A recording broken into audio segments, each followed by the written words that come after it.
पूरग्रस्तांच्या मदतीवरून शिवसेनेच्या प्रवक्त्या ज्योती वाघमारे आणि सोलापूरचे जिल्हाधिकारी यांच्यात झालेल्या खडाजंगीचा एक व्हिडिओ सध्या सोशल मीडियावर चांगलाच व्हायरल होतोय। याबाबतचा एक व्हिडिओ आपण कालच आपल्या YouTube चॅनलवर अपलोड सुद्धा केलाय। तर सत्ताधारी पक्षाच्या नेत्याला खडेबोल सुनावणारा IAS अधिकारी नेमका कोण आहे असा प्रश्न आता अनेकांना पडलाय। तर ते अधिकारी नेमके कोण आहेत, त्यांची कारकीर्द काय आहे, तेच सांगणारा हा व्हिडिओ। नमस्कार, मी किशोरी आणि आपण पाहताय टाइम महाराष्ट्र।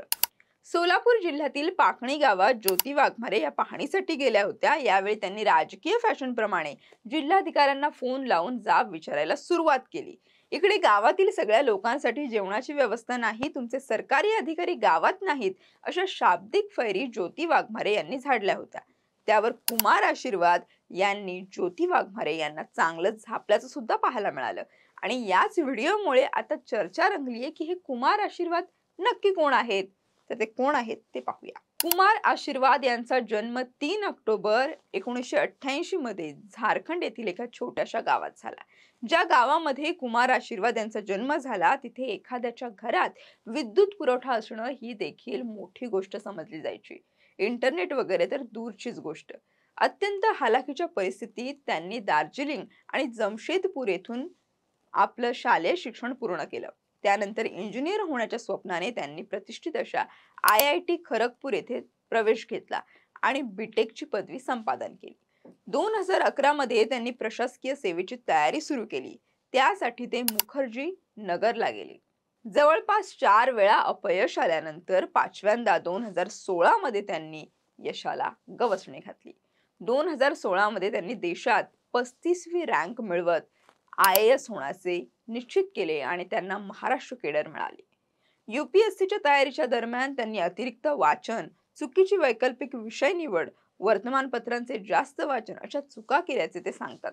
त्यामुळे सामान्य ज्ञानासाठी गहन अभ्यासाऐवजी व्यापक समज विकसित करा आणि UPSC साठी 9 ते 10 तास सातत्यपूर्ण अभ्यास पुरेसा आहे असा सल्ला ते देतात। IAS झाल्यानंतर त्यांची पहिली पोस्टिंग गडचिरोली येथे जिल्हा परिषदेचे मुख्य कार्यकारी अधिकारी म्हणून नियुक्ती झाली होती।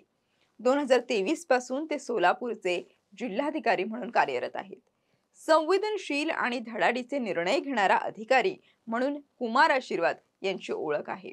या 2 वर्षांच्या काळात कुमार आशीर्वाद यांनी पंतप्रधान नरेंद्र मोदी यांच्या दौऱ्याचे नियोजन, पंढरपूरच्या विठुरायाच्या वारीचे नियोजन, सोलापूरची विमानसेवा सुरू करण्यात त्यांची भूमिका ही अत्यंत महत्त्वाची राहिली आहे।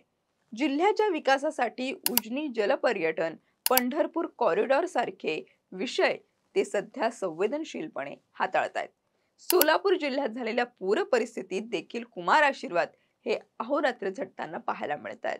कुमार आशीर्वाद यांची कारकीर्द तशी मोठीच आहे आणि एक यंग लीडर म्हणून ते कार्यरत असताना आता ज्योती वाघमारे यांनी केलेल्या एका कॉलमुळे ते चर्चेत आलेत।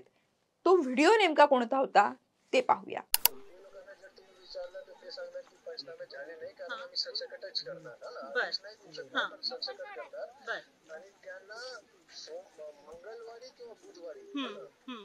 मंगळवारी किंवा बुधवारी पासून त्यांच्या अकाउंट मध्ये 5-5 हजार रुपये जाणे सुरू आहे।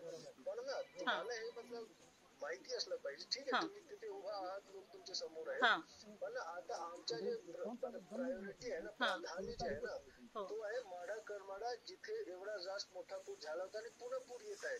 पुन्हा ते उद्या, आज रात्रीपर्यंत, उद्या पहाटेपर्यंत पुन्हा तोच परिस्थिती निर्माण होत आहे, कारण धाराशिव आणि अहिल्यानगर मोठा पाऊस रात्रभर झालाय है ना। तर तुम्ही तिथे, आप लीडर है, आप लोगों को थोड़ा समझाओ कि भाई ये परिस्थिती, ऐसा नको की मी कलेक्टरला कॉल केला आणि तुम्ही बोला कलेक्टरशी, है ना। नहीं सर, मी समझून घेती है, समझा रहे हैं, लेकिन सर मेरी आपसे रिक्वेस्ट ये है, मी आपल्याला विनंती ही आहे की जेवणाचे किट साहेब सगळ्यांना पाठवा। 3000 लोक आहेत, 500-600 पाठवल्यावर कसं? ऐका ना मॅडम, जेवणाचे किट्स 3000 लोकांना देणे शक्य नाही आहे, म्हणून आम्ही तांदूळ देतो आणि गहू देतो। सर ते पण पोचायला 2 दिवस लागतील, आम्ही पण मदत घेऊनच आलोय। सर काम करा, तुमच्या शिवसेना पार्टीच्या मार्फत तुम्ही करा ना तिथे। सर मदत घेऊनच आलोय सर, तुम्ही सांगायच्या आधी आम्ही किट घेऊन आलोय। नाही, तुम्ही तुमच्या पार्टीच्या मार्फत, पार्टी कडूनच मदत घेऊन आली आहे साहेब। तुम्ही 3000 लोकांची आता मदत करा, 2-3 दिवसात आमचे सगळे सिस्टम उघडून। सर आम्ही मदत करायला आलोय, तुम्ही म्हणजे तुम्ही आम्हाला हे सांगायच्या आधीच आम्ही मदत करायला आलोय। नाही, तेवढा होत नाही, मला किट घेऊन आलोय साहेब आम्ही. किती किट घेऊन आलाय तू? साहेब आम्ही पूर्ण जेवणामध्ये नाही, आम्ही अन्नधान्याचे किट घेऊन आलोय साहेब. किती किट? आता सध्याला आम्ही 200 आणले साहेब. आम्ही पूर्ण महाराष्ट्रात वाटतोय आणि तिथे किती लोक आहेत साहेब. आम्ही पूर्ण महाराष्ट्रात वाटतोय किट. अरे तो तुम्ही तर इथे पूर्ण महाराष्ट्राचे तर तुम्ही नाही आहात ना. तुम्ही तिकडे किती लोक आहेत आता? सांगा 750ची गरज आहे, 300 आले. कसं होणार साहेब आम्ही बाकीच्यांना पण देऊ, पण प्रशासनाची नाही का साहेब जबाबदारी? प्रशासन तर आम्ही करत आहोत. शेतामध्ये देत आहोत. प्रत्येक कुटुंबाला आम्ही 10 किलो तांदूळ 10 किलो जेवण देत आहोत. 2-3 दिवसात 5,000 रुपये त्यांच्या अकाउंटमध्ये जाणार. 3,000 लोक आहेत, तुम्ही 200 लोकांचे किट आणलाय तर कसं मदत होईल सांगा मॅडम मला.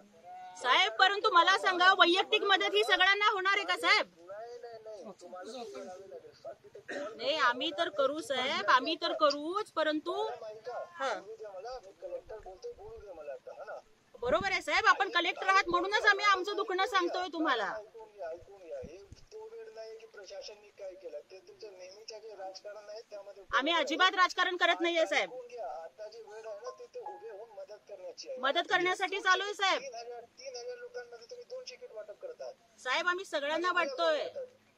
3,000 ते लवकर 1,000 पॅकेट करा तिथे आणि लोकांना द्या. आम्ही तर करू ना साहेब, आम्ही पण नक्कीच करू. आमच्या परीनं जेवढं होतंय तेवढं आम्ही करतोय आणि तुम्ही सुद्धा बाकीच्यांना करा ही आमची तुम्हाला पण विनंती आहे साहेब. ताकद लागलाय हो बरोबर. हो 20 लोकांना काढलाय, तुम्ही नाही काढलाय. आता वाढवा तुमच्या मदत. हो आम्ही आमची मदत पण वाढवतोय साहेब. हो वाढवतोय.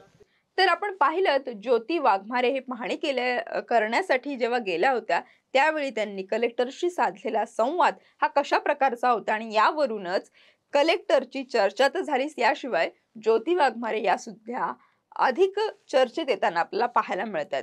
तर या व्हिडिओ बद्दल तुमचं म्हणणं काय? कोण बरोबर होतं, ज्योती वाघमारे की कलेक्टर? आणि यासोबतच जिल्हाधिकाऱ्यांची आपण जी कारकीर्द पाहिलेली आहे तर ते आता सोलापूरचे जिल्हाधिकारी म्हणून त्यांचं नाव लौकिक आहेच, पण आता या पूर परिस्थितीमध्ये अजून त्यांनी कशा प्रकारे कार्य केलं पाहिजे, कोणकोणती मदत दिली पाहिजे, याबद्दल तुमचं मत काय आहे ते आम्हाला कमेंट करून नक्की कळवा. आणि राज्यातील तसेच देशभरातील महत्त्वपूर्ण घडामोडी जाणून घेण्यासाठी पाहत राहा टाइम महाराष्ट्र. धन्यवाद.